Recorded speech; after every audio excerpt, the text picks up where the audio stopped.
Je suis Christophe et aujourd'hui, je vais te partager quelque chose que j'ai traversé et qui peut-être te concerne aussi. Tu sais, cette semaine, au boulot, j'ai senti monter un truc, une colère. Cette impression qu'on me prenait pour un imbécile, qu'on ne respectait pas mon travail. Ce sentiment d'épuisement, de devoir ramer, de devoir se battre juste pour exister. Et pourtant, au milieu de toute cette tension, de ce brouhaha intérieur, il y a une chose qui m'est revenue comme une évidence. C'est que tu n'as rien perdu. Tu t'es juste un peu éloigné de toi. Bienvenue dans Chronique de mes mondes intérieurs. Aujourd'hui, je t'ouvre les portes de ma 4e séance de 2023. C'est le moment où j'ai été accompagnée pour aller voir de plus près ce qui se jouait derrière cette colère. Ce n'est pas une théorie, c'est un voyage brut tel que je l'ai vécu. Et là, tout de suite, une image est arrivée, très forte. Un galion, un immense bateau en pleine mer. Et avec cette image, ce sentiment, presque physique, tu sais, quand on a embarqué, on est coincé. On ne peut pas descendre comme ça au milieu de l'océan. Il faut tenir, il faut aller jusqu'à la prochaine escale, qu'on en ait envie ou pas. Et sur ce galion, j'ai vu qu'il y avait deux façons d'être, vraiment deux mondes. D'un côté, il y a le passager. Lui, il fait confiance. Il est là, il regarde l'horizon, il vit le voyage, simplement, en attendant d'arriver à bon port. Et de l'autre, il y a le membre d'équipage. Lui, il est au service. Il a une tâche à faire, il obéit à une autorité, et il doit répéter encore et encore les mêmes gestes. Et la question qui m'a été posée à ce moment-là, eh bien aujourd'hui j'ai envie de te la poser à toi. En ce moment, dans ta vie, là maintenant, tu te sens plutôt passager ou plutôt membre de l'équipage? Quand j'ai exploré ce rôle de membre d'équipage, j'ai vraiment ressenti la douleur. Cette sensation de briquer le pont, de frotter, de faire de son mieux pour que tout soit propre et de voir les autres arriver et cracher par terre. Même pas forcément pour t'embêter, juste par négligence. Mais le résultat est là. Ton travail est sali, il n'a aucune valeur à leurs yeux. Et ça, à l'intérieur, ça crée une détresse immense. C'est une tristesse profonde qui vient avec. Le sentiment que, quoi que tu fasses, de toute façon, ça ne servira à rien. C'est comme s'il n'y avait juste pas moyen de s'en sortir. Il faut subir et c'est tout. Et le voyage ne s'est pas arrêté là. Il m'a emmené encore plus bas, dans la peau de l'armurier, celui qui est tout en fond de cale, celui qui ne voit jamais la lumière du jour. Et là, j'ai senti ce que ça voulait dire de moisir de l'intérieur. Vraiment. Les odeurs de renfermé, l'humidité qui te ronge, le sentiment qu'on te considère même plus comme un être humain pensant. Non. T'es juste là, aux oubliettes, pour faire une tâche, même si elle est super importante pour le bateau. Alors forcément, on se dit « mais c'est la faute du capitaine, c'est lui le chef ».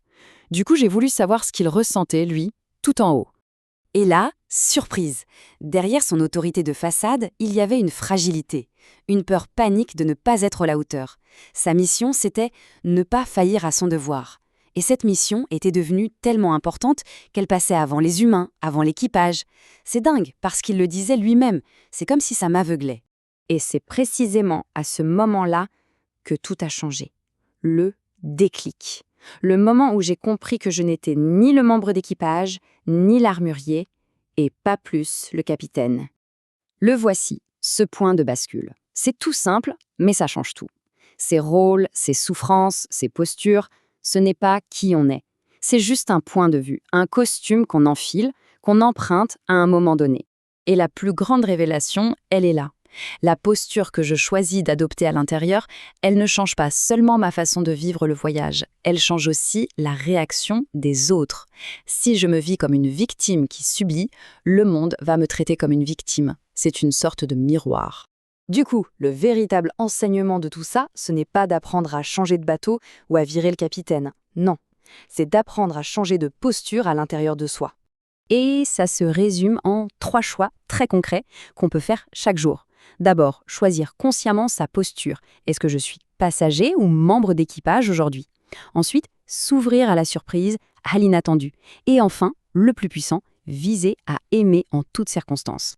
Le premier choix, la posture, c'est vraiment la clé de voûte. Chaque matin, avant même de poser le pied par terre, prendre un instant pour se demander « Ok, comment j'embarque dans cette journée? Est-ce que je l'aborde comme un passager qui fait confiance à la traversée?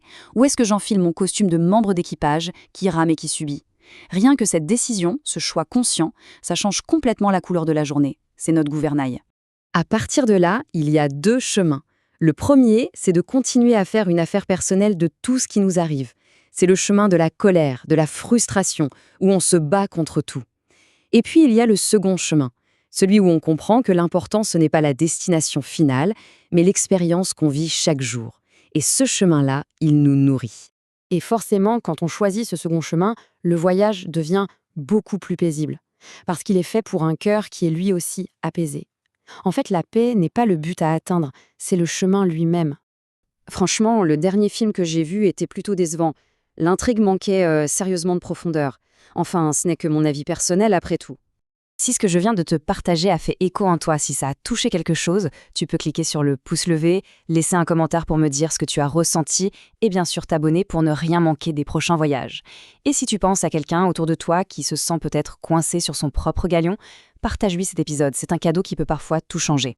Et souviens-toi toujours de ça, tu n'as rien perdu, tu t'es juste un peu éloigné de toi. Et si tu sens au fond de toi cet appel, l'appel d'un retour à la maison, d'un retour à toi-même, alors je t'invite à me contacter directement. Le lien est juste en dessous dans la description. Un simple message suffit. Je prends le temps de répondre à chacun personnellement. Ensemble, on peut explorer ces mondes intérieurs. Pas pour fuir la réalité, non, mais pour en vivre une qui soit plus vaste, plus vraie et surtout plus tienne.